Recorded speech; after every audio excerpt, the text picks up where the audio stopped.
Welcome to the Coptimizer podcast, a platform dedicated to uncuffing your true potential in public safety. We're here to provide you with valuable tips and insights that will help you optimize your life and career. I'm retired Chief Patrick Flannelly, and I'm honored to be your guide and coach on this journey. Here, I'll share the latest insights and strategies to help you survive and thrive in the demanding world of public safety. Our noble duty is to protect and serve. We embody the role of peacemakers in our communities. However, this profession's immense physical and mental demands come with a price. If we fail to take a proactive approach for our well-being and lead ourselves first, then the stress from the job can and will lead to poor health outcomes. We have all seen it play out. Not only does this impact our professional and personal lives, but it also affects our ability to fulfill this sacred duty. Like many of you, my journey has been filled with tremendous challenges, with highs and lows. However, through creativity, experience, and a positive attitude, I successfully managed over 30 years in law enforcement, emerging healthy and happy. Now, I am driven to share what I've learned to show you that the path is not all doom and gloom. There is hope and a profound purpose in serving your community, and I'm here to show you that it does not have to come at the cost of your health and well-being. Join us as we explore cutting-edge research, interview top experts, and share inspiring stories of transformation.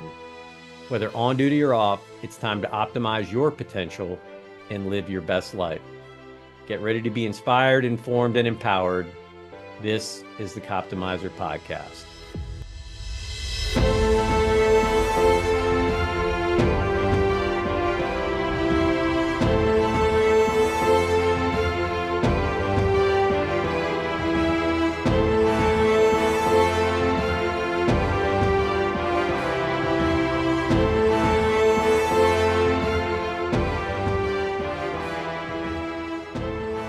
Greetings all. Welcome back to another episode of the Coptimizer podcast. I'm your host, retired Chief Patrick Flannelly, and I've got another awesome guest today. I say that every episode, and I guess the episode where I stop saying it is the time I stop recording episodes. Alec Wons from Ready Rebound. Thank you for being here today. You are the man and the legend from the Chief Exchange podcast, where a friend of mine introduced me to it. I was listening to it, and then I had to reach out to you because I heard some pretty cool conversations and some information that I needed for myself, and you hooked me up. Much appreciated, brother. Thank you for being here. Of course, yeah. Thank you very much for having me. Okay. Well, you are not a chief, but you interview chiefs. And you are not a police officer, but you work with police officers. Yep, that's And correct. you are in the health and wellness space, which is of tremendous interest to me, particularly in regards to human performance and all things regarding performance. And that's kind of what I want to pick your brain about today and talk to you about your experiences and what you're learning working with first responders. But before we get into all that, can you just introduce yourself to the audience and tell us how you got here? Yeah, it's an interesting story. Alec Wons. Currently, I work at Ready Rebound, which is a health and wellness service for first responders, pretty much expediting injury recovery to get back to work sooner when you're injured. And then during that process, I really wanted to be able to start making a change. I was talking with chiefs all day, anyways. I wanted to be able to create a podcast so I could learn more about the chiefs I was talking with, and their backgrounds, as I didn't come from a background in public safety. And I was also just getting really tired of seeing how public safety was being portrayed in the news, how a chief could have a 20, 30-minute interview, but only 20 seconds taken of that and just portrayed however the media outlet wants. So I just wanted to provide a space for chiefs to be able to share more about what they're doing at their department, learn some life lessons from them as well, since there's plenty of things to learn from public safety, but then also just your personal life as well. Before that, I was a strength and conditioning coach for athletes in the NFL as well as NFL Combine. Before that, I was a college soccer player, a Division I school at Marquette University, originally from Kansas City, Missouri. not the Kansas side, but yeah, it's a Close enough though, right? yeah. All right, from NFL athletes to cops. We're pretty much the same thing, right? Exactly. Well, from a stress perspective, we probably should be the same thing. Maybe I should caveat that, but sometimes I crack myself up. Walking around The both of you, so All right, and I'll just get this out of the way right now because I know we've already chatted about it, but you're a Kansas City Chiefs fan, correct? yep. All right. Well, then you know who George Karlaftis is. So George is he's a Purdue grad. Boiler up for all you Boilers out there. But I'm going to go one level deeper. He's also a West Lafayette Red Devil, which is where I live, West Lafayette, and George played high school football with two of my sons. He's got two brothers, and um, his youngest brother is in the same grade and plays football with my youngest son. So, and I've been lifelong family friends with their family.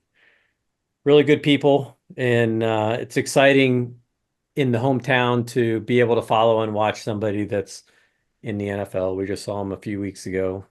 He was back in town, got to attend one of Nico's games. It's always a big hit when he's back in town. But that's it. There's my one NFL story that I'm going to share for the day. That's awesome. Yeah, Chiefs are undefeated still, so big win I against. know. I know. And George I think he had at least one sack. Didn't get a chance to watch the whole game. I only got to watch part of it and then listen to part of it because it was the ESPN radio game of the week. So I was listening to it when I was in my car. I don't know. You gonna run the table or what? That's the goal. I just never know what the outcome is going to be. So, Well, you're in Philadelphia, which also is that's the city of my birth, actually Westchester, right outside of okay, Philadelphia. So still have a sister that's there, so you're close to family. A lot of family and relatives in and around the Philadelphia, Hershey, Scranton, New Jersey area.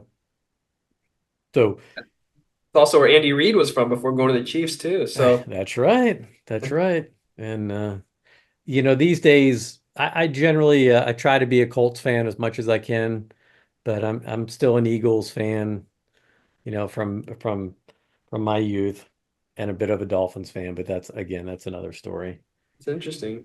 All right, so tell me how, like, what was this path? Like, how did you wind up working with NFL athletes to having this change, or even what led to that? So, I mean, what was the path that took you from college athlete, strength and conditioning coach to working with athletes and now working with really tactical athletes or the first responder community? Yeah, when this happened 2 years ago, I never would have guessed what my life had transitioned into here. So going through college, being a Division I athlete, got my degree in exercise physiology, and then I got my strength and conditioning coach license.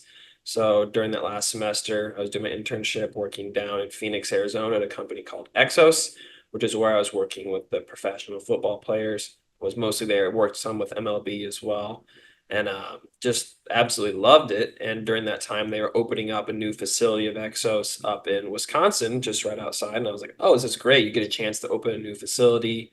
And it was supposed to be the next pinnacle performance center, and it turned out just be almost just next to YMCA, where it was still a lot of high schoolers and moms coming in, and it was not very good financial planning on that end. So did not end up going too well there, and I just took a real hard look as do I want to always do I want to go into pro sports then as a strength and conditioning coach? And I missed a lot of life.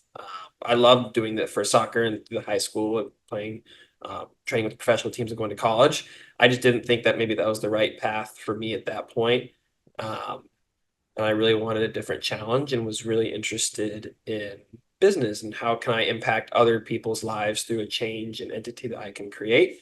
So when I was during my senior year at Marquette, and during that time of being a strength coach, I built like an online mental health platform for college student athletes. and pitched it to the president of the university. We were going to roll it out for a pilot. And during that process, he connected me with a former CEO from Silicon Valley who was originally from Milwaukee, and he did some advisement for me on there. Long story short, the business didn't take off, but he kind of became a mentor for me. And he when I was going from that strength and conditioning coach job, I wanted to learn more about business. So he kind of helped point me in the direction of being in business development for a human resources software company, which I did for about 6 months and learned a lot. Just also learned that wasn't for me. And during that time, he became the CEO of Ready Rebound. Uh, and then he brought me on from there, doing a good job. And it was just one of those things I could never predicted I would have been here. And it was really cool to be able to combine the the physical aspects of training, also with the mental health aspect to a population who I believe truly needs it, and being able to work with first responders. I also had a soft spot for first responders too, as my grandpa passed away, ended up taking his own life, and closing the garage and turning his car on, and you can play out from there. But the house ended up catching on fire, and when the firemen showed up, they did a really good job of blocking off the house with their trucks and consoling my family and being there. So that just really kind of stuck and just really wanted to give back to that population. And after talking with them through my role, I was there for about 9 months. And at the start of the new year, I just really wanted to be able to try and give back and share how fulfilling a career in public safety can be after talking with all of these chiefs and going on ride-alongs and visiting their departments and just experiencing servant leadership. Just really seeing how beneficial it is for maybe people who don't know what they want to do, how being a first responder, whether it's firefighter or police officer, EMT, whatever it is, can be an absolutely great option. And the fulfillment you get from that is just insane. And they're starting to pay really a lot better too, depending where you go. Yeah, So just trying to be able absolutely. to spread the positive word of what it is like to be in public safety. Well, yeah, it's always sad to hear stories like that, in terms of, the fate of your grandfather and, sorry to hear that.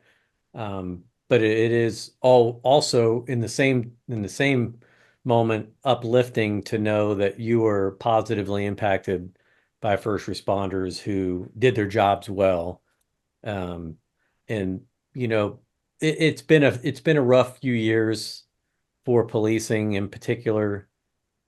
There has been a significant decline in the number of young people looking to enter into this profession, and we like to call it a calling. It's not just a job because you really do have to invest so much of yourself in it that sometimes it can take a little bit more than we want to give. So your line of work and the path that you've been on, it's led you here for a reason. And I'm definitely a firm believer in fate, and you ultimately wind up where you're supposed to be. And you're young, so who knows where this journey is going to take you.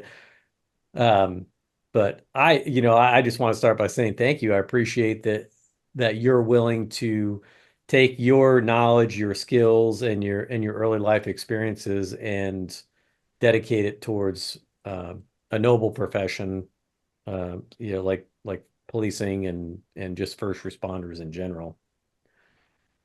So you said a couple of things in there too that kind of struck me. You mentioned the term servant leadership, and uh, that it's a term that I think that gets thrown around a lot, and people don't think about it much. But when you say servant leadership, just as a young professional, what does that mean to you? Like, how does that resonate with you? Yeah, it means to me it means, and for my background in sports, that's all I did when I was younger. And I was always on, whether it was Division I college soccer, I was training with the professional teams. I was always good enough to make the team, but I hardly ever saw the field. And I realized my role is I just wanted to get better every day. And it was to push those other ones who were ahead of me, who maybe did have a little more skill.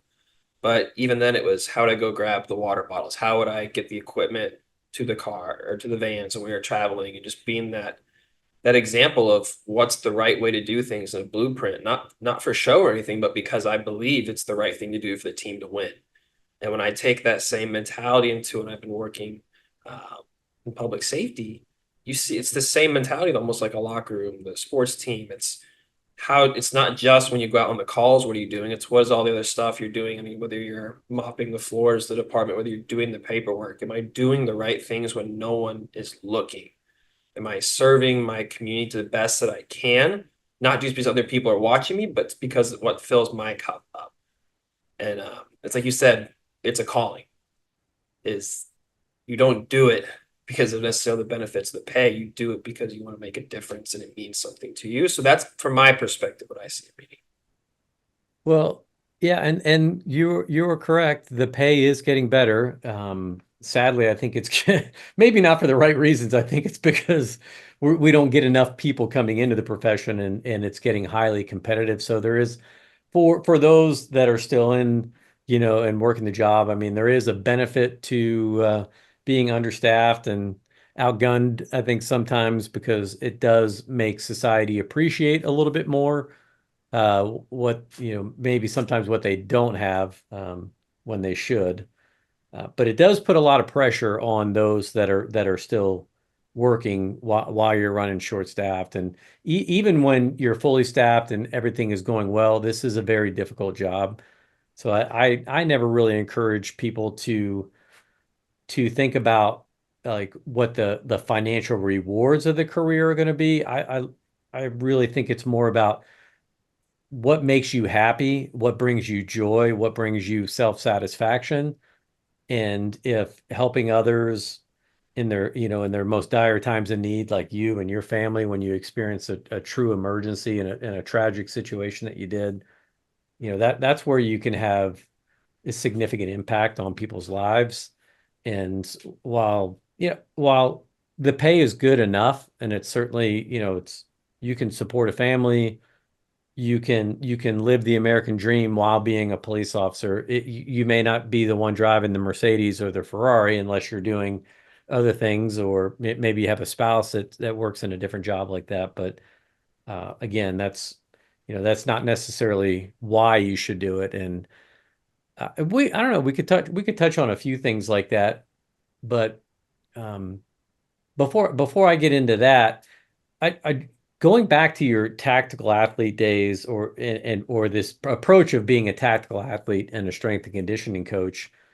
I'm curious to know, like, what are some of the commonalities that you see in an athlete and what they have to do compared to our podcast here is more geared more towards police officers. So thinking about the police officer population that you work with, um, what are just your first and foremost, your broad and general observations about what's required, or what you think police officers should focus on when it comes to strength and athleticism, and then we'll move into more of the full resilience and mental health components as well. Yeah, I think it'd be great for everyone to be a tactical athlete, just in general as human beings to stay fit and healthy. But when you're looking at some of Yeah. the motions that police officers have to perform that not everyone has to perform in their daily jobs, is you have to go from sitting to sprinting really quick. When that happens in professional sports, that's how you see a lot of athletes tear their hamstrings or strain a muscle. So you've been going from sitting in your car for a couple hours to then just getting up when you have extra weight on you, maybe extra weight due to that's actually maybe visceral adiposity or fat, but then also the belt and all the gear that you wear too. So it's extra strain on your body. So going from start to stop, especially if you've been sitting for a long period of time, is a big one, especially then when you're affecting an arrest and you get into physical confrontation with someone.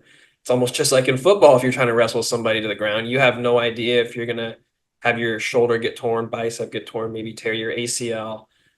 So just having that general fitness, being able to your body to be able to take stress from situations like that and not break is a big thing.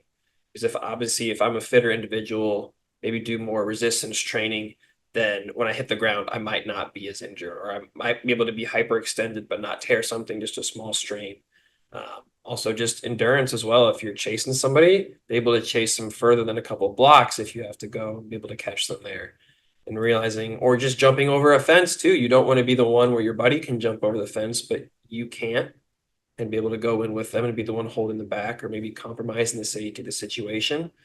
So a lot of it's, I think, very similar. The injuries we see in first responders are also very similar to ones that professional athletes see, whether it's concussions, hernias, musculoskeletal injuries, which is why our philosophy is you believe you should be treated like a professional athlete when you're injured.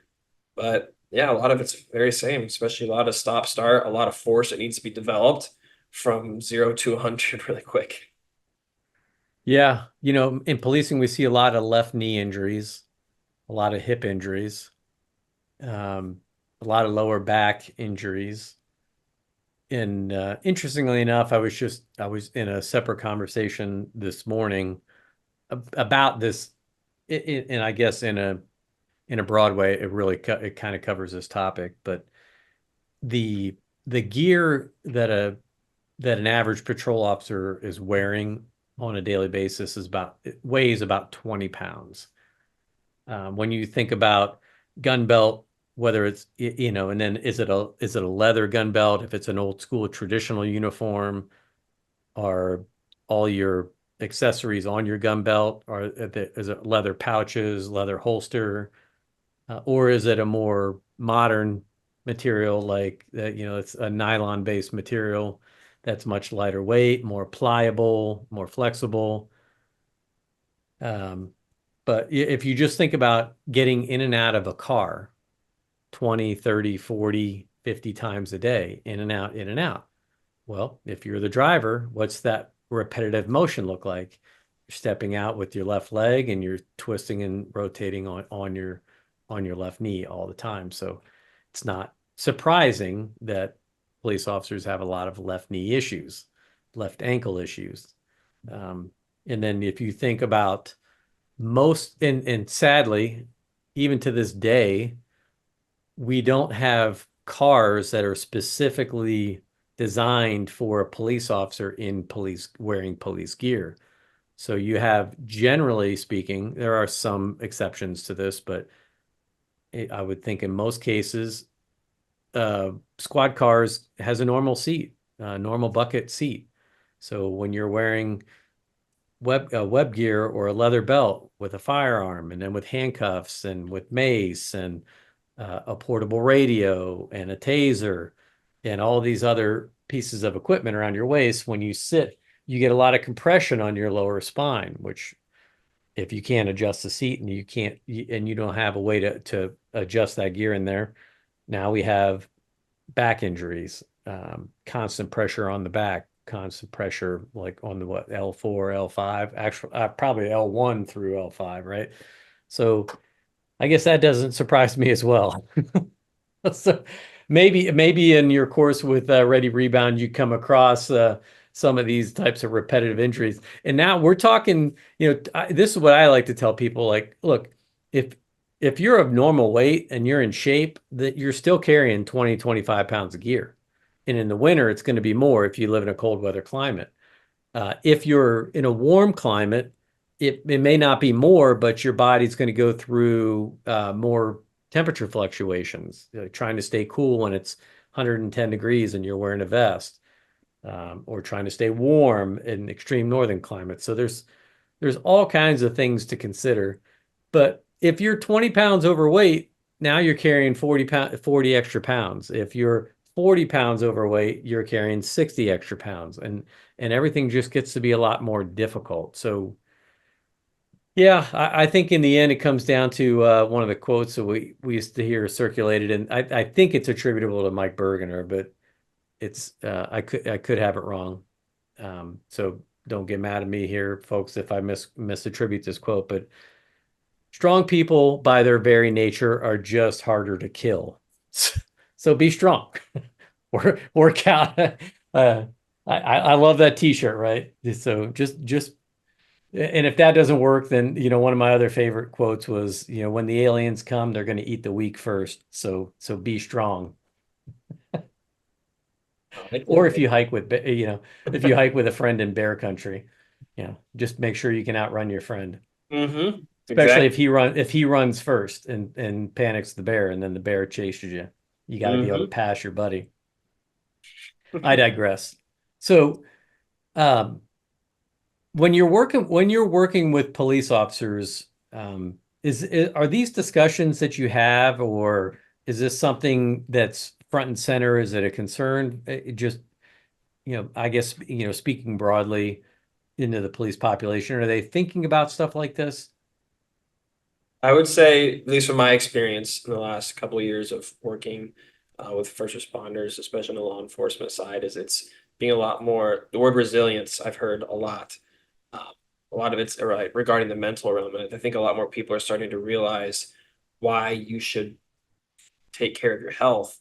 Yes, okay, maybe there's the aesthetic of looking good. Yes, you perform your job better, but look at longevity as well. You don't want to be the person who has to have the heart attack at age 40 and then be able to change your diet and exercise after that. It's why can you not be the person who starts maybe taking better care of yourself now with exercise and nutrition so you can live a longer life and not have to be able to have the heart attack, the surgery, or go on that medication um, on the physical side. And on the mental side too, it's becoming, I think, like a lot more acceptable to talk about some of the challenges you might be going through. Maybe a call you went on that was a little more challenging to deal with than other ones you've been on.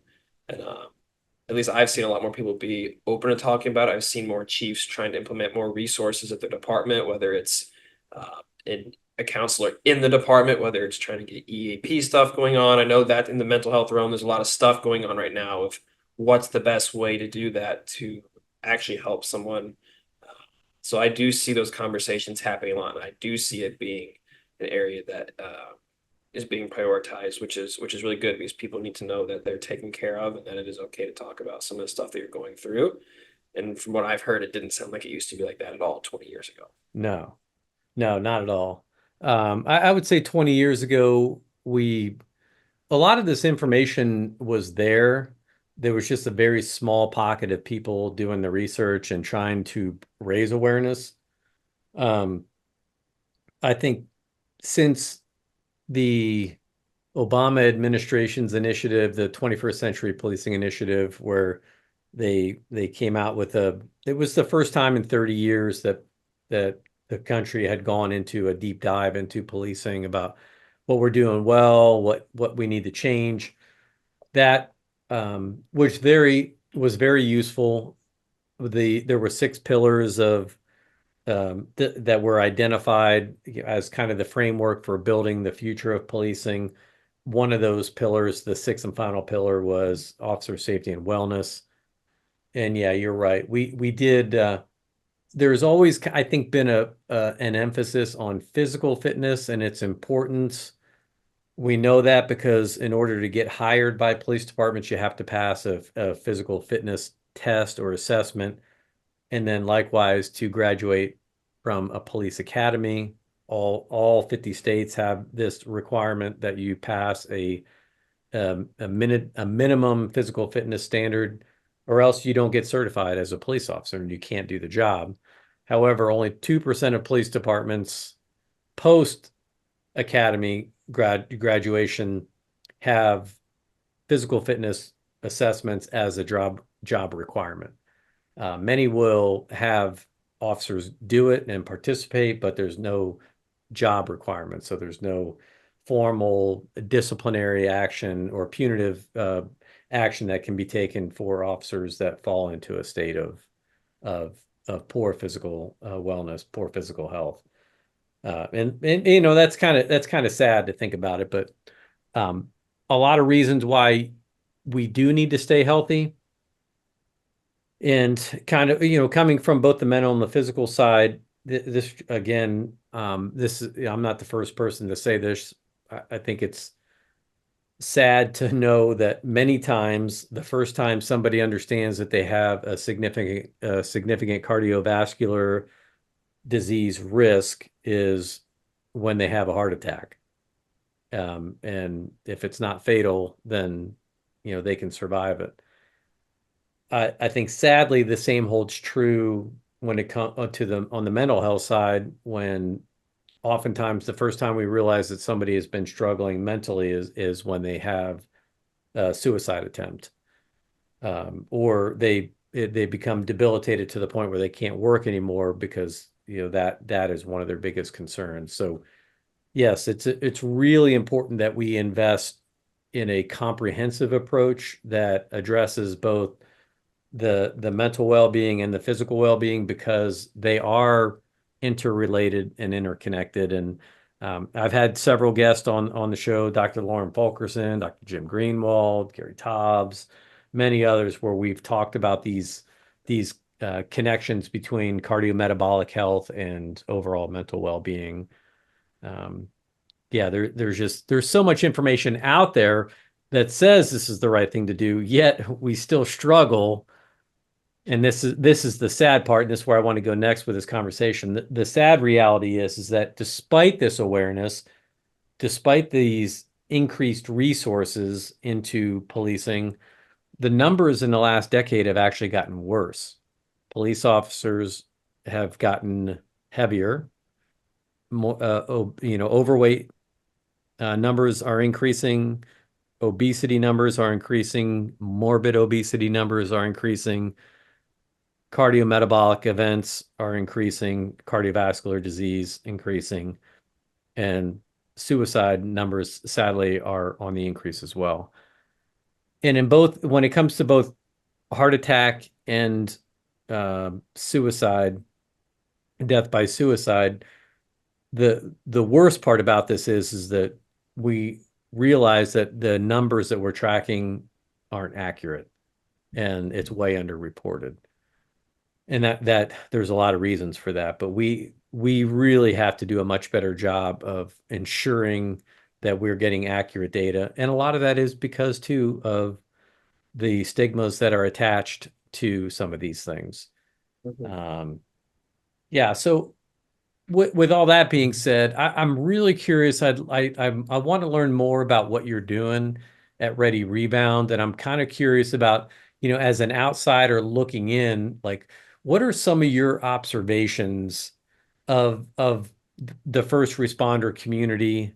What do you think that we're doing well? What do you think that we suck at, and that we let's just be frank, right, and be candid. Don't hold back.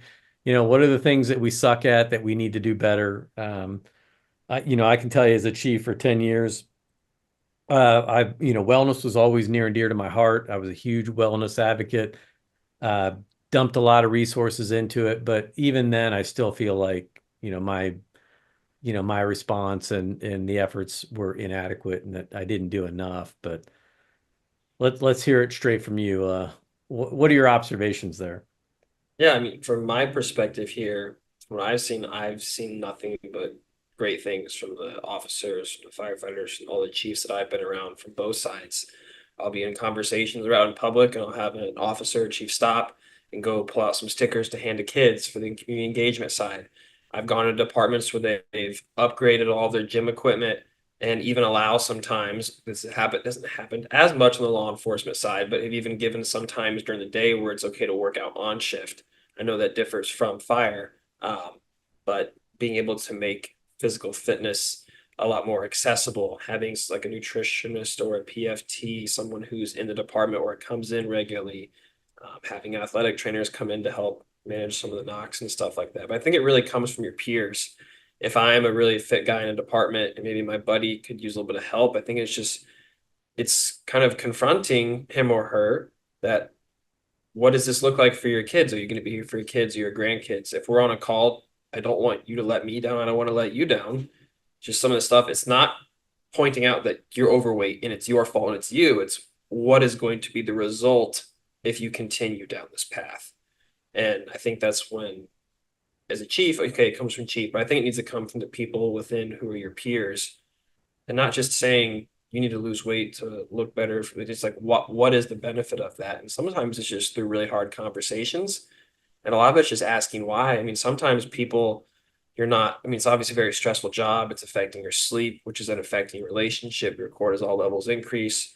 You start eating more sugary and salty foods and just junk foods, and that's some of the stuff that's easily available while you're out grabbing on the go, and that's what starts to contribute to weight gain. It's just an endless cycle, vicious cycle to be locked into there.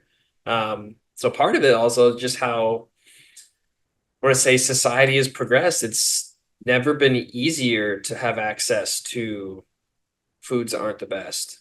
but there's also never been more information available on what foods to eat. So it's just really which path are you going to go down of, am I just gonna accept my fate, or am I gonna take a little bit of time to do something and change it? And I think, at least from friends I have, other departments, look, call people out. My 2 cents on it. Obviously, this is from Oh my no, perspective, I like it. I like it. public Right. safety. Yeah, be the master of your own fate. Yeah. Invictus, I love that poem too. Not to make a poetic reference here. All right, so our fire partners, they figured this out a long time ago. They're much better from a collective bargaining perspective. They have been much more organized at the local, state, and federal level, which has really, I think, given them a leg up in the first responder community in terms of mandating certain protections. Our fire partners have to go into some pretty challenging environments themselves, where I think the toxicity that police officers deal with is more emotional toxicity, dealing with toxic people, where firefighters are dealing with toxic environments where they have to deal with the chemicals. You think about you go, and I can tell you, I've gone into a few burning buildings in my day without any, uh, SCBA gear, and it's not good. Like, I mean, the amount of crap that, the stuff that you ingest into your lungs. So, yeah. So when you start thinking about rates of cancer and all the other diseases that come from that, police officers are exposed to a lot of those environmental toxins, just like firefighters are. But firefighters do, I mean, we have these fun inter-service rivalries where we joke about this stuff, but a couple of things you mentioned. This is where I think people such as yourself, like a third party outside expert, observing these two professions who work hand in hand. The jobs are vastly different in many ways, but in some ways they're similar. But we're generally lumped into this one under one umbrella: fire, police, EMS, dispatch, uh, even the military, certain parts of the military community in some respects under this one umbrella as first responders. And but the so there are a lot of similarities, but firemen work, for the most part, they work these 24-hour shifts. And it will vary a little bit, but a fireman's day is going to look like, they wake up, they cook breakfast, they eat as a shift, they train, they work out, they do all this stuff together in a team environment. They eat lunch, they train, they have their break time, they have other administrative tasks. They have things like their responsibilities around the firehouse where they're cleaning, managing, taking care of equipment, dealing with specialty assignments and specialty training. A lot of things like, fire departments have a lot of different specialized units, a lot like the police side of it does. Um, but in that day, they generally have some break times in there. They have times where for themselves where they can really kind of uh, plan and manage the rest of their day. And I'm not going to say they get to sleep all the time and sleep uninterrupted. A lot of it's just going to depend on where they work and how busy their house is. Some houses are much bigger or bigger and busier for that matter. So the requirements are a little bit different. But generally speaking, when outside in a community, if you were to say, hey, it's 2 o'clock in the morning and there's an alarm and the fire department gets dispatched to it, nobody would think anything of it if you said, yeah, they got out of their bunks, they slid down the pole, they jumped in their trucks and went to the call. Now, if you say at 2 o'clock in the morning, someone called 911 and the officer got out of his bunk, threw on his duty belt, and headed out to the parking lot, jumped in a squad car, and responded. What do you think the response to that would be? Just for a fun game. I don't think it would be as friendly at all. It's like, why are they not just in their car and there like they should be? But it's different from the fire. Yeah. Well, I mean, you know, let's just play this out a little bit. Let's just game it out a little bit. Yeah. You know, if your house is on fire and someone, either you or an alarm or something calls the fire department, wouldn't you rather be the fire department to already be out in their truck driving around waiting to get there so that you get there 1 minute quicker, 5 minutes quicker? I mean, sure, in an Yeah, no, emergency. Okay, now, that's a very superfluous kind of overview of the difference, it's an but excellent point though. It's valid. it is a valid point. And this is something that we, as a society, we've just been raised around this, and we don't question it. And I've been at some leadership schools and classes with other chiefs, and I have to ask that question from time to time, and just like, hey, explain to me why fire departments don't work 8 hour or 12-hour shifts like the rest of the world. Why do you guys have to work these 24-hour shifts? And a lot of it, quite honestly, it really is tradition based. And I'm not trying to tip the apple cart here. I'm not saying that we shouldn't do it that way. But part of me is also like a little envious of maybe I should have been a fireman, right? And figured it out, because that's what they always tell me. Hey, you're the one that picked being a police officer, not me. So don't take it out on us. But I'm just curious, like, what would it take for us to change this perception in the public about a police response to an emergency? And maybe it is okay. But the reason I'm getting to this too is because there's a copper in the Chicagoland area who's he posted an image on LinkedIn just the other day of a bunk room inside of a police department, and he's asking others to share, like, hey, share the pictures of the bunk room in your police department.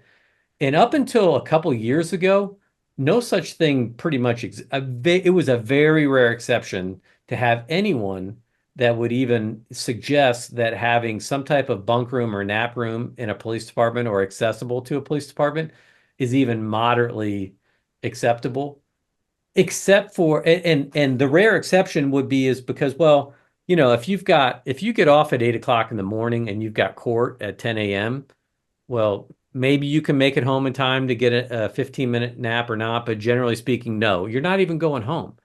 You're just going to stay at work, or go eat breakfast or go do something until your court appearance, and then you're in court all day, and then you have to go home and sleep. And it's like, well, at least maybe if I had a bunk room, maybe I could at least take a 2-hour nap before I go. Because guess what? I got to come back to work tonight too. The way our staffing is set up, we don't have endless numbers of bodies. We just can't rotate shifts through. And if you're fortunate and you're fully staffed and you don't have people on vacation or anything like that, then you might be able to, adjust your work hours a little bit, or, take some comp time, accrue overtime, but then take some comp time at the beginning of your shift. But that usually involves a seriously disrupted sleep pattern. And we know the number one thing for physical and emotional well-being is 7 to 8 hours of uninterrupted sleep every night. One night of interrupted sleep can it can knock off your circadian rhythms for 14 to 21 days, depending on like the research that you're looking at. So it literally might take your body 2 weeks to recover from this. Now, if you're doing this multiple times a week, multiple times a month, year after year after year after year, you begin to suddenly realize, well, it shouldn't be any surprise why police officers are overweight, and it shouldn't be any surprise that we have, chronic cardiometabolic disorders, and that our mortality rates are 18 to 24 years below the national average. I'll let that sink in a little bit. I know I'm rambling a little bit, but may, Sure. I don't even know if that's a question or if I'm just rambling and ranting a little bit. But what do you think? What I mean, from your experience now working with first responders, do you think there's a way for us to somehow pitch to the public and start to change the public perception that, hey, look, just because we've always done it this way doesn't mean that we always have to continue to do it this way moving forward. And maybe if we invest more instead of defunding, we could actually fix some of these issues that eventually show up in the form of emotional dysregulation, which is in the form of poor performance. And we have it on body camera. And this was my last point that I'll make in this argument before I flip it over to you, is that, there's this thing called the fundamental attribution errors, where we blame people for problems and their performance rather than looking at the system in which we ask people to work and perform in. If the system is flawed, then it doesn't matter who you put to work in the system. Eventually there'll be a breakdown and something's going to go wrong. And if we continue to blame the individual instead of breaking the system open, taking a really, really hard look at why we do what we do, how we're doing it, and rethink it, then we're going to continue. It doesn't matter how much we reinvest or, quote, reinvent, we're going to continue to have problems. So Yeah. reinvention maybe should be about how do we change the work environment before we start worrying about changing individuals. Yeah, and I think it's one of the things. It's really easy for, I think we hear a lot in public safety, but it's also just humans in general. Is you hate the way things are, but you hate change. If we didn't have change, you go from having horse and buggy to now we have Uber. I mean, you even had taxis. That's almost like saying the way the shift schedules and everything is set up right now in public safety. Let's just keep taxis. Why would anybody want Uber? Or why don't we still have VHS, but now we have Netflix? It's just there's a new change of something, and there is a friction point of something new that's going on. Like Uber, everybody knows who it is. That's why I'm kind of using an example. Is it was so hard for them to actually be able to break through, going through different government regulations and disrupting the taxi system. There is going to be that when there is the change here for different shift schedules, but it's something the public should understand, because if you don't take care of the asset that is the fire, the police departments, which is the people, it's not always the trucks, the guns. Your biggest asset is the people you have. If we don't invest the research, time, money into them, we don't have anybody to drive the truck or hold the gun or the taser to come and respond to that call. And when you look at it, like your phone, for example, if you don't plug that in for 24 hours, if you're lucky and make it that long, it dies. Well, what do you do when you're constantly up? And let's just not even just take away the stressful piece of the job where you're constantly on all the time. You still have a family that you're going to. It's probably not always easy at home there. You have other duties and obligations. So you're hardly sleeping and you're under all this stress. Well, what happens then? Like I said, your reaction time decreases. So now are you gonna it's dark outside and it looks like someone's holding a gun, possibly. Is my reaction time holding? Am I gonna necessarily make the best decision? And now look, there's video cameras everywhere with what's going on. You're always being constantly scrutinized. So no wonder there's stress. And when athletes are constantly stressed, do you make the best decisions? No, you get hurt if you're not having sleep. So just when you're looking at how does a human function, I think that's what we should optimize shift schedules for. Whether it is 8 hours, 10 hours, 24 hours with naps in between. I don't know what that is personally. I know there's a lot of research going into that for both sides of law enforcement and fire. But there does have to be a change that needs to be made, especially if we don't start seeing more applicants for those public safety positions. We have to be able to optimize the people who we have, and it's going to require some change. But I feel like if you always have a reason why you're doing something with positive intent, that's what you should judge the outcome on, not just the outcome itself. So if I'm doing this for the best interest of my people and for society, and we're putting funding in there, this is the outcome we desire, that's what we should be measuring it on, rather than just saying this was all failed because we didn't get the outcome that we wanted. Is my 2 cents. Well, yeah, and I want to make a couple points there. Think about this. You don't have any children yet, do you? No. Okay. Do I you try have to any? empathize and learn as much as I can now from talking with everyone else. That's one of the questions they ask when I talk with chiefs. It's here. Like some of the lessons I learned is invest money earlier, spend time with your family. Like I have a whole notebook. Yeah, well, it's when I was 27 when I started as a police officer. So I had been in the military. And I worked shift work in the service. I was security police in the Air Force, so I worked night shifts, I worked day shifts. I worked some crazy schedules. Probably, I remember I was working in our armory for a period of time. So I was responsible for taking in and handing out all the weapons at the beginning and end of shift. It's not like the military is a little bit different than the civilian world where you keep everything, secured at home and you gear up before you go, right when you're walking out your door. Um, but we were short staffed for a while. And so on Saturdays, I would work from 7 a.m. to 3 p.m. And then Sunday, Monday, I would work from 3 p.m. to 11 p.m. And then Tuesday, Wednesday, I would work from 11 p.m. to 7 a.m. And then I would be off um, on for basically a day and a half before I had to be back to work again on Saturday.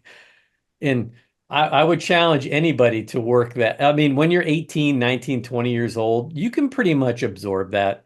You'll find time to sleep in there, but you'll also find time to go out and hang out with friends and party or do whatever you're going to do. Like you can burn the candle at both ends. You try to do that when you're 35, and yeah, you're going to be crashing cars.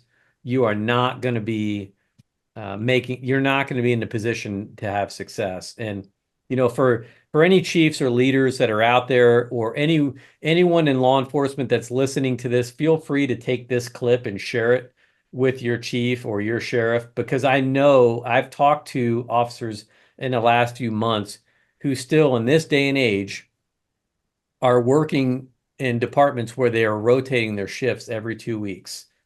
They're going from days to afternoons to nights, days to afternoons to nights in a 6 week cycle. So, the research is abundantly clear. Yes, people have to work at night. We know this. Like, we need coverage 24 hours a day. But if you're going to work at night, then you really need to have a consistent night schedule, and you need to sleep during the day and be awake at night as long and as consistently as possible, because that's what's going to optimize your circadian rhythms to adapt to that work schedule. That's going to make you be able to perform as best you can. It's still going to impact your health. It's still going to impact your cortisol levels and other things. I mean, it's not an ideal situation. Working at nights is a carcinogen. In Europe, they treat it that way. In many states in the US, they call them presumptive benefit states. I just wrote about this on the Coptimizer newsletter. Indiana, the state that I live in, just happens to be one of 6 states that's not a presumptive benefit state. So that means the onus is on the first responder to, if they have adverse medical conditions as a result of shift work, it's up to them to prove it. It's not on the state to say, hey, no, it's not our fault for the working conditions that you have to work in. So, and what that does, it provides, some medical and financial security for those who might suffer who are going to suffer these types of illnesses because of shift work. Yeah. So, I mean, again, a little bit of a personal rant there, but yeah, if you're one of those chiefs or sheriffs, you need to change that schedule like yesterday. And I would recommend a minimum rotation schedule of 6 months, work ideally a year. And people say they may not want to work midnight shift for a year, but they'd be far better off in the long run working for a year on nights and then taking a year on days and working a year on nights than they would that constant back and forth throughout the year. There's pretty good research out there on that.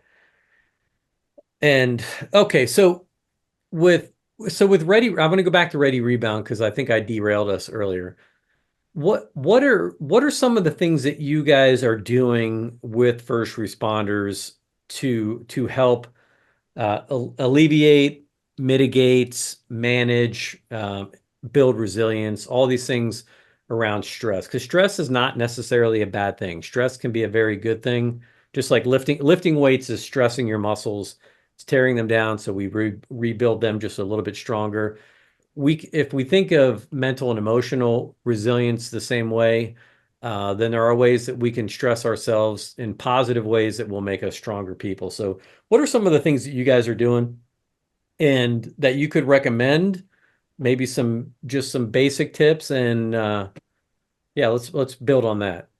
Yeah, kind of going back earlier to the beginning of the conversation here of some of the similarities between what you see in professional and collegiate athletes and first responders is when a first responder gets injured, they might go through 6 to 8 weeks of PT before they go see a primary care physician, before they get an MRI, before they go see a specialist, and you could be 3 months down the line before you're getting a surgery.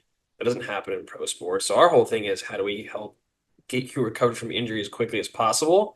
So within 24 to 48 hours, if you mess up your shoulder affecting an arrest, get you in to see an orthopedic specialist. Within 72 hours, get an MRI so you know what the problem is. And we're not just trying to do PT on something and making it worse and having surgery done within about a week so you can get back on the road to recovery. Because one of those, I was just talking to the deputy chief last week. It's like, when I'm injured, what do I want to know? I want to know what the problem is and what's the plan to fix it. Because as we've seen through the time where if you're just out, can't work, you probably can't do some other things in your life that you want to. Maybe you can't pick up your kid or lift weights or do whatever it is that fills your cup. It starts to affect your mental health as well, which then might bleed into substance abuse or goes into that mental health fact of when I can't be in the station or I couldn't go on a call with my teammate and maybe they didn't come home or there's something I could have been there. So really, it's how do you obviously help with the injuries? Because if you have an officer out, if you go below minimums, it starts to then impact the financials of the department and staffing and just a vicious cycle there. But it also affects the mental health. So it's really how are we helping hold someone's hand throughout the entire process of when you get injured to getting back to your life and job as quickly as possible, but with the highest quality of care. And then even starting to look into doing expedited appointments just like that for cardiology and oncology. Because when you look in the realm of public safety, as we touched on the other two before, is there's cancer, heart disease, and suicide are the top three reasons why we're seeing people pass away sooner than you'd hope. So it's how are we investing into those as well. And a lot of departments are doing this in the front end, which has been great. They're starting to get some, whether it's an athletic trainer, whether it's strength coaches, whether it's some kind of just wellness programming in. A lot of departments are starting to do that themselves and taking a lot under their belt, or maybe looking at some other gyms or coaches nearby who can come in. Is the best injuries when it really happens in the first place. They still always happen. So it's how are we doing as much on the front to help reduce the likelihood of mortality. But then when I do get injured, how are we helping you get through that process as quickly as possible? Because that's the only thing you can think about when you're hurt is how do I get better? When I played college soccer, I got arthritis in my foot at the age of 21. So halfway through my college career, and I had to stop playing because I could no longer kick a ball. I had to get special orthotics. I couldn't really run on pavement as much anymore. It's gotten a little better now, but you just have to kind of manage it. And when I didn't know what was going on, when I couldn't work out and stuff, I saw how that affected me. And then it starts to affect your relationships with other people and just kind of bleeds out into other areas of your life. And then if you're in public safety, maybe even how you treat the community. And then that negatively affects their perception of you. So it's just when you look back at how where the it's almost like a ripple effect. When I look where the pebble was dropped in the water, where did the first ripple come from? And then it keeps going out from there. Um, but yeah, the big thing is how are we helping with musculoskeletal concussions, hernias on the physical side, but knowing that it does have an impact on the mental side as well.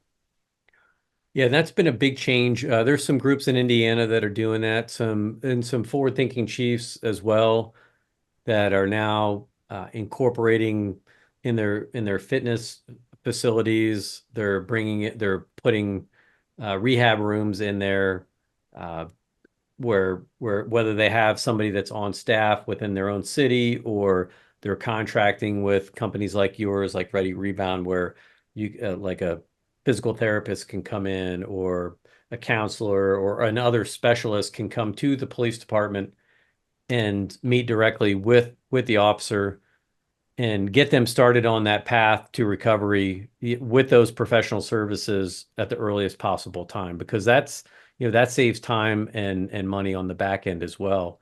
Um, if you think about it, like we wouldn't treat squad cars, I think sometimes the way that we treat people, in that if a squad car goes down, if there's something wrong with it, it's going to be prioritized based on what's wrong with it, right? If you bring it down to the garage and drop it in line, and hey, you're the eighth car in line, come back in 3 weeks, and we'll tell you when we get to it. That wouldn't seem to make a lot of sense to people, but in some ways, like if we're not being proactive about our human capital, then that's exactly what happens. Um, yeah, and God forbid it should be something that might be a critical need. So yeah, that's why services like this are so important. Teaching it all from day one, these comprehensive wraparound approach to wellness, to EAP, having those services. Yeah, I'm. And while you're talking, I remembered what I wanted to ask. The reason why I asked if you had children was because if this is what I want people to think of when they're listening, especially if you're not a first responder. Imagine that in your home, in every room, you have cameras in every room of your home. And when you're a parent, that your number one job is to be a good parent. And imagine if the rest of the world was evaluating you based on the review of the cameras that are in your house. If they looked at all of it, would they think you're a good parent? Would they see opportunities to make you a better parent? Would you review the film yourself and look for opportunities where you could have done better in certain moments? Um, or are you just going to look at the snippets where somebody is not being a good parent and then judge that person, their entire ability of being a parent based on one or two moments, and then look at when those moments are occurring? And I can promise you this, it's probably after, when you have both spouses that work, or even if one spouse is at home managing multiple children while the other is gone. um, the children aren't sleeping through the night, or they're sick, they got all the activities or things going on, so you have the pressures there, you have the pressures at work, you have a lot of stresses going on. And if there's a parent out there that's never snapped at their kids, or never never had a bad day, I want you on this podcast so you can share your secrets with the rest of us. But I know some of my least proud moments, and my kids can probably attest to when they knew that, like, it's time. Today's a day to stay away from dad. So, in in days when maybe not so much. But yeah, think about that. That's what I like to remind people that from a body camera perspective. Like, imagine the pressure of always being recorded, with knowing that at some point somebody can judge you on how you handle yourself, in a moment of high stress when you're not at your best. You ready for that challenge? I'm I'm just been learning as much as I can, so when that challenge does rise, I will do the best to my ability, knowing that I will be learning a lot along the way. But just like that moment there, you said like it could be the one moment you snap when you're not in the best position there. Just like the same thing in sports, where if it's the last throw of the game and you throw an interception, or if you miss the bucket, like you've made it 100 times when no one else, when everyone is looking at other situations, but the one time you miss, it's your fault and it blows up. It's the same thing you see in law enforcement too, where the one time someone makes a decision that maybe isn't the best, whether it was just due to having to react quickly or just the situation, 99% of the time you do the right thing. 100% of the time, one time it happens, and then that's what people think and see. And it's just it's hard. It's it's a lot. It is hard. So, that's why I'm intrigued, and it just really makes me hopeful for the future, that knowing that people that went and got a formal education studying exercise physiology, the different things that you've done in your background, and now, like, hey, look, here is a profession that needs this kind of help, and your willingness to come in and share that knowledge and experience, and you're going to learn from that as well, and you can now bring that to the next generation. And I think that's how we get better. It's, I you can't fix things that have happened in the past, but you can learn from them, and you can make sure that lessons, particularly those learned in blood, are not forgotten, and that we can build on them. So yeah, thank you and for what you're doing. I shoot, we've already been going for over an hour, and I feel I feel like I could go for like another 5 hours. So maybe I'll start winding this first episode down with you and have to talk you into coming back to me. Because I do want to give an example. Like I was listening to your podcast, The Chief Exchange, and you had a woman on there that was talking about electrolytes and sports drinks. And it's just one little topic of 1,000 different things that you could talk about. But in that moment, it was me. It was just another project that I'm working on with the group. Stay tuned because pretty soon you're going to see a Coptimizer drink. No lie, All wasn't right. planned, but the Coptimizer drink is coming, and why it's going to be an allulose based drink that also is balanced with the right level of electrolytes. Why? Well, because when you're a police officer and you're working, you don't need to drink a 32-ounce big gulp of soda that's got enough fructose in it to last you a week, right? We want, it's so when we're trying to teach police officers healthy habits and healthy things that they can do, like, well, here's a simple idea.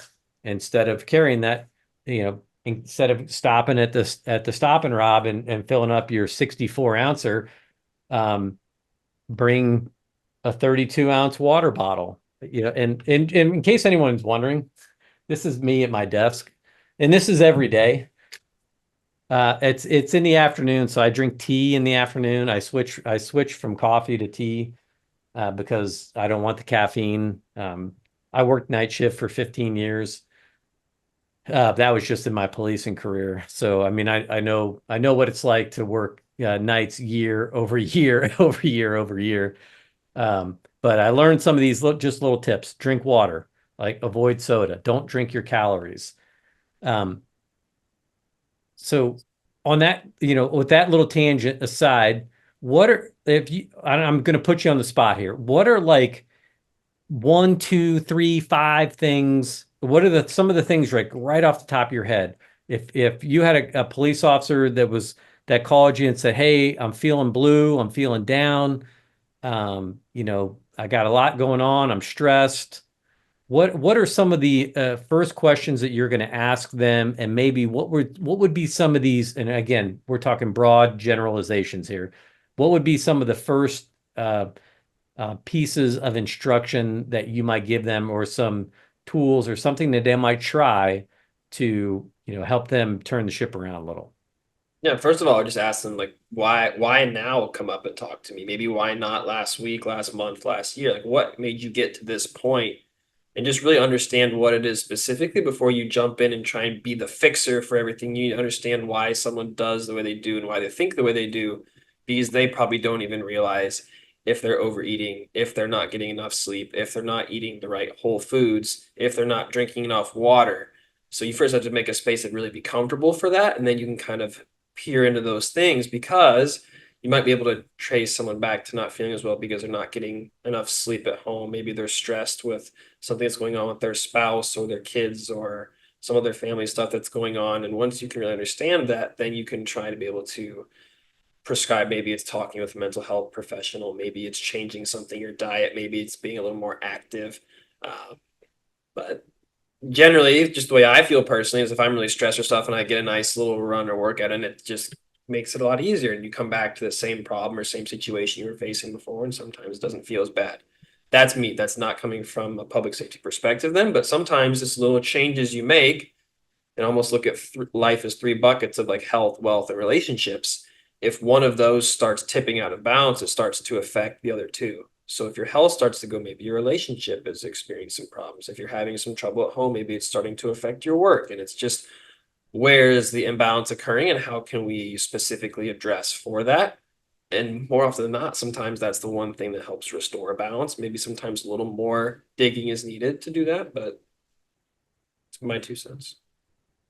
What's been the reception of the police officers that you and your company have been working with? Like, what have you learned from them? And I guess what has been the overall response? Because cops can be a tough bunch, and not generally trusting of outsiders or people that don't have a lot of cultural competence when it comes to understanding policing and the stressors of policing. But what's been your experience so far? I think it's with the why when you realize when you empathize that the job is hard, that there is a lot of scrutiny, that sometimes it really is easy to sometimes just stop at a quick McDonald's and grab something and go because you have to then get on to something else with your family. And just that it's always, I mean, from everyone who I've seen, and just there's in every industry there are bad apples. It doesn't matter whether it's in restaurant, retail, whatever it is, and it's always a very small population of people. And it's not fair to paint an entire profession with the same brush. When a lot of the people who do the work hate that bad apple more than anyone else outside of the industry. There's no one who hates a cop who maybe does something that's not moral more than every other officer in the entire country, because you know what that one person did is going to affect the entire law enforcement community. So just empathizing and just treating people, like even when you look at like professional athletes, those are still people, they still make mistakes. It's not that they try to, but I would just say that after you gain the trust and you show why you're doing something, you show that you're there to care and not just be there and leave, that once you do have that trust, it is a little more to get in that profession, but that because they're all genuinely receptive, at least more so now, from my experience for the last couple of years, to change in a way, or be open minded that something's not working and there does need to be a change of some sort. And how does that change impact me? Why is it going to get done now? How is it going to get done? Uh, my experiences with law enforcement, everybody has been great. Uh, and you do hear about how over the last couple of years how there have been a couple that have not been, but that's my very very minority. It's just what's been blown up on a regular, just blown up on a very Well, large. in moments like this, I do like to point out like that medical malpractice kills a hell of a lot more people than cops ever do. We're The not just doctor talking like operating when the problems with the right arm operating on the left arm, like they probably need some more sleep sometimes too. And then there's just a whole Oh, bunch of there's no stuff that doubt. gets the pharma There's and doctors no over. doubt about it. I have a Yeah. lot of good friends that are physicians, and they'll tell you that like some of the antiquated ways that they force training on people. I mean, part of it is good, and I understand. It's just like in policing, right? There's going to be times where you have to work when you're stressed. You have to work when you're tired. There's like the replacement ferry isn't just always hanging around the corner, and sometimes the work's got to get done, and you got to learn to grind. So resilience again and adaptability is important. But to expect that to be the answer all the time, then that's just poor planning and that's Mhm. poor resourcing, and that's putting people, putting your people in harm's way. Um, and I'll go so far as to say too, like, and again, in the self-admission, as a profession, we've been pretty spoiled up until the last decade. If an officer broke, it was easy to replace them. It really was. I mean, and so agencies were not forced to look at their practices and how, and ask these questions like, are we doing the right thing? Because if somebody just, after 5, 7, 10 years comes and says, hey, I'm quitting, I'm retiring, I'm leaving this profession, there was always somebody right there and it didn't happen very often. It happens more frequently now, but it was next man up, next officer up. Um, and he or she is stepping into the breach to fill that position, and not a lot of thought about it. But now, we're really in a position where you know, whereas in the individual, we like to have this mantra like no one's coming to save you. So you got to start doing some of these things on your own to be proactive in your self-care and your self-training and stuff like that. The agency needs to take that same approach, is that there's no one coming to help us and save us. So we've got to start doing some of these things on our own to maximize longevity, to maximize productivity, which means we got to optimize individuals. That's the whole point of this Coptimizer podcast. It's a concept and I don't even know if I've talked about this before on any episodes, but the whole concept of Coptimization, the first Coptimizer program I ran was all the way back in 2015.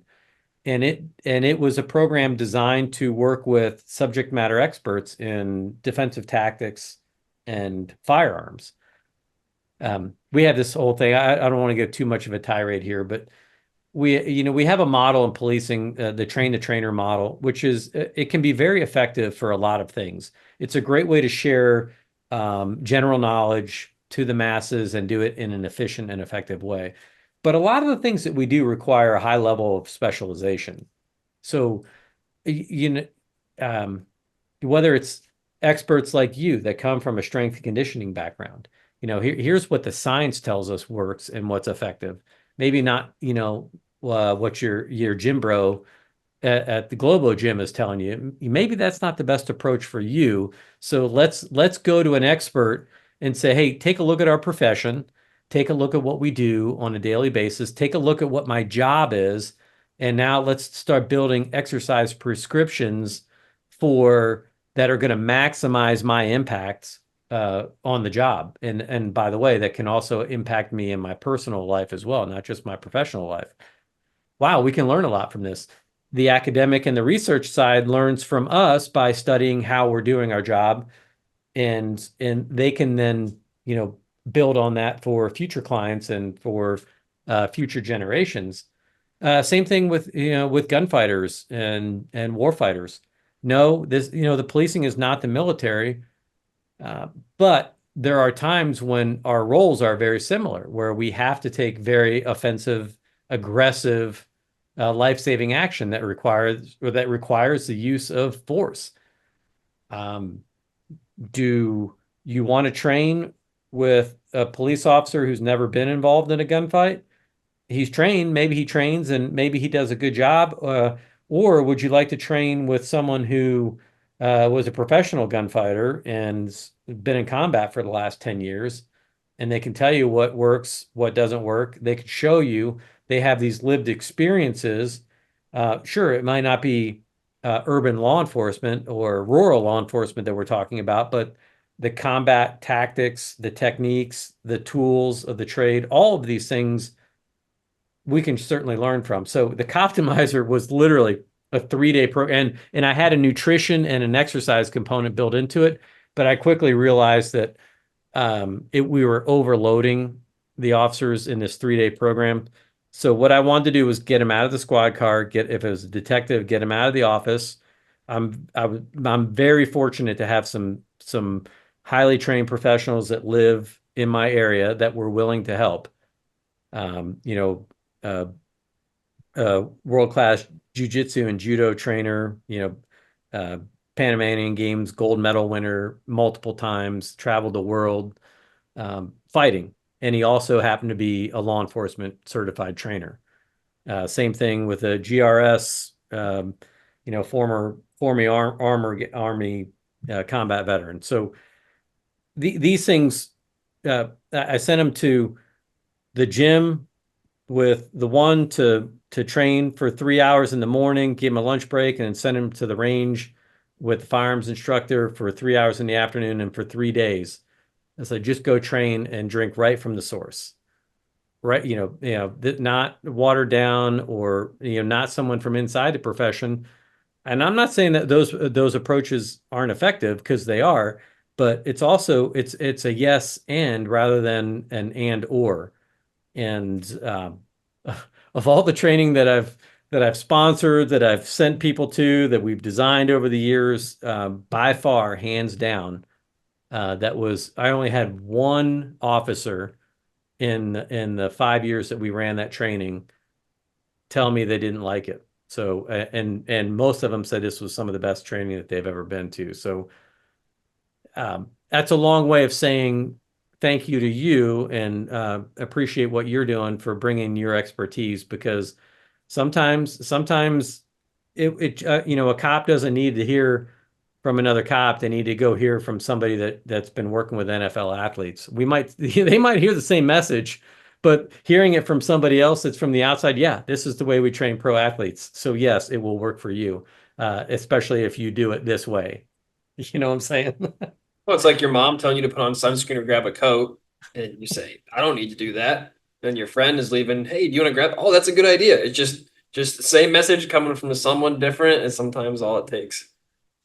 Yeah, and that's and as long as the message gets through, that's what matters, right? Yep. We as long as we don't care who gets credit for how the work gets done, it's amazing sometimes what we can get done. All I right, agree. I've gone on a couple of rants here with you, little tangents. So I'm going to give you a couple minutes here, and we'll wrap this up. But can you tell me a little bit about if someone is interested in Ready Rebound and what you're doing? Um, number one, how they can get a hold of you, but two, maybe more importantly, is like what benefits do you think that agencies will get from uh, coming to the source? Yeah. Have them come drink directly from the hose itself rather than from the bucket that's shared. Yeah, if you want to reach out to me, LinkedIn is the easiest way. It's Alec Wons, so ALEC, first name and last name is Wons, WONS. I'm very responsive on there. Post each day different stuff about public safety. And if you're interested in learning more about Ready Rebound, you can contact me through there directly or just go check out the website on your own. It's readyrebound.com. So readyrebound.com and check out and see if it's something you think could help your organization. It's definitely been helpful for departments in investing the number one asset in your people, especially we've seen lower application rates. So if you are running below minimums, you do have more on and off duty injuries at your department that are resulting in minimum staffing or higher overtimes. Probably be not bad to look into. And just because you look into it doesn't mean anything. So Doesn't hurt to reach out, right? it does not hurt to take a look. Okay. Well, some of my fun questions to close this out. What are you currently reading? Oh, I'm actually reading, I'm being honest, it's the one that's right here. It's called Tax Free Wealth. Um, just looking at different ways how to optimize your spend. And it's really interesting. It's the way that the tax code is written in the United States. It's not to just give people breaks, it's how am I offering incentives for people to give back into the economy and how can you be able to, if it's through real estate, how am I be able to get a home that I'm helping someone else live in or start a company where I'm employing other people to be able to give back to the economy and feed their families. So just finding different ways to optimize some of the funds that you do have to be able to help impact others. So that's what's All current right. on the night center now. That was a bit of a outside of my normal reading, but I'm thoroughly enjoying a different perspective. So Nice. Yeah, well, financial literacy is, one of those pillars of wellness that everyone needs to participate in.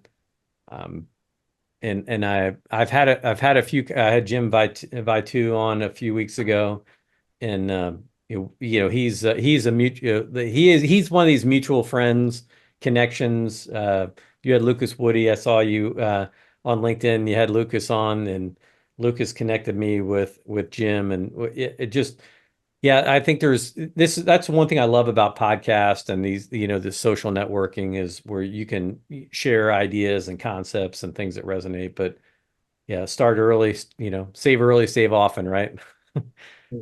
The laws of compounding interest.